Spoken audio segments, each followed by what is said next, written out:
मेरे प्यारे साथियों, वाहिगुरु जी का खालसा, वाहिगुरु जी की फतेह।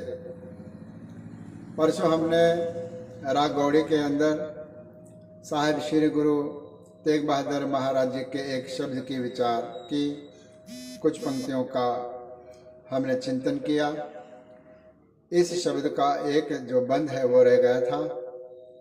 परसों हमने विचार की कि जिस व्यक्ति और साधक के लिए, जिस गुरसिख के लिए स्वर्ग और नरक यह एक समान है, अमृत और विष यह भी एक समान है, कंचन और पैसा, सोना और तांबा अथवा पित्तल यह भी एक समान है, और उस्तत और निंदा जिसके लिए एक समान है, लोभ और मोह जिसके अंदर नहीं है, ऐसा जो व्यक्ति है वह परमात्मा से जुड़ा हुआ है। आज इस अंतिम छंद में, अंतिम बंद के अंदर गुरुदेव महाराज जी हमें क्या फरमान कर रहे हैं, इसका हम आज चिंतन करेंगे। सदगुरु सच्चे पातशाह फरमान करते हैं, दुख सुख ए बांधे जह नाहन, तह तुम जानो ज्ञानी। जिस साधक को दुख और सुख भी समान है और जिसे यह बांधते नहीं है, ना वह सुख में उलझता है, ना वह दुख में दुखी होता है अथवा दुख में भी उलझता नहीं है। यह सुख और दुख जिसके लिए एक समान है, वही उसी को ज्ञानी आप जानना करो। वही ज्ञानी है जिसने यह जान लिया कि वो सुख भी परमात्मा से आ रहा है, दुख भी परमात्मा से आ रहा है। इसलिए सुख और दुख दोए दर कपड़े पहरे जाए मनुख। यह सुख और दुख परमात्मा की ही दात है। कभी सुख है, कभी दुख है। जैसे कि प्रकृति के अंदर कभी रात है और कभी दिन है, उसी प्रकार हमारे जीवन में भी कभी सुख का सवेरा है और कभी दुख की रात है। जिस साधक ने इस प्रकार से दोनों को सम जान लिया, गुरुदेव जी कथन करते हैं, तह तुम जानो ज्ञानी। वह ज्ञान को प्राप्त कर चुका है और वह असल अर्थों में ज्ञानी है। फिर अंतिम लाइन के अंदर गुरुदेव जी फरमान करते हैं, नानक मुकत ताहे तुम मानो, ए बिद को जो प्राणी। गुरु महाराज कथन करते हैं कि उस व्यक्ति को तुम मुक्त पुरुष करके जानना करो। मुकत ताहे तुम मानो। ऐसा अगर व्यक्ति है जिसके बारे में पूरे शब्द में प्रारंभ से लेकर इस पंक्ति तक जितने गुणों के विचार आए हैं, इतने गुण अगर एक एक साधक में है, तो कहते हैं कि वह जीते जी ही मुक्त पुरुष है। फिर मर के उसको मुक्ति प्राप्त करने की आवश्यकता नहीं है। जीवत मुक्त की जो कल्पना है, संकल्पना है, वह केवल हमें गुरबाणी में ही मिलती है। अन्य धर्म यह बताते हैं कि अच्छे कर्म करो, जब मर जाओगे तो मुक्ति मिलेगी।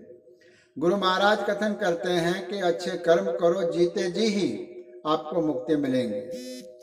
मुक्त ताहे तुम मानो, उस व्यक्ति को तुम मुक्त करके मानना। किस व्यक्ति को? एह विद को जो प्राणी। इस प्रकार इस विधि से जो अपना जीवन यापन करता है। किस विधि से? जो आरंभ से कहा गया है कि हर एक बात में, विरोधी बातों में भी जो समता को साध के रहता है। दुख है, सुख है, एक समान है। जहर है, अमृत है, एक समान है। मान और अपमान एक समान है।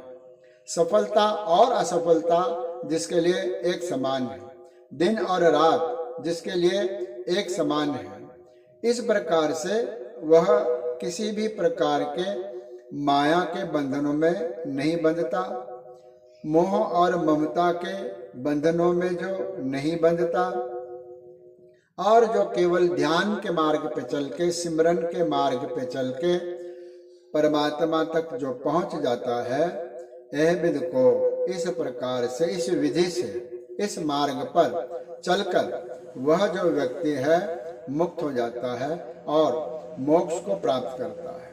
राग गौड़ी के अंदर गुरु महाराज ने ये सारी बातें उस व्यक्ति के संदर्भ में कही है, जो व्यक्ति अथवा साधक परमात्मा के इस मार्ग पर चल रहा है, अध्यात्म के मार्ग पर चल रहा है और चलते चलते इन गुणों का जो ग्रहण करने वाला बन गया है, इन गुणों को जिसने ग्रहण कर लिया है और जो नकारात्मक गुण है उन नकारात्मक गुणों का जिसने त्याग कर दिया है, इस विधि से चलने वाला जो व्यक्ति है वह जीते जी ही मोक्ष को प्राप्त कर चुका है, परमात्मा को प्राप्त कर चुका है, गुरु महाराज को प्राप्त कर चुका है।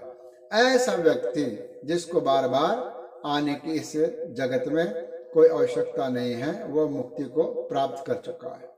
इसलिए मोक्ष को किस प्रकार से, मुक्ति को किस प्रकार से प्राप्त करें, यह जो विधि है, ए विद को जो प्राणी इस विधि से जो चलेगा वह मोक्ष प्राप्त करेगा। इतने प्यारे विचार गुरु महाराज ने हमें बख्शिश किए हैं। यहाँ पर जो शब्द और उसके विचार समाप्त है। परसों एक नए विचार के साथ हाजिर होऊंगा। आज इतना ही। धन्यवाद। गुरु रखा।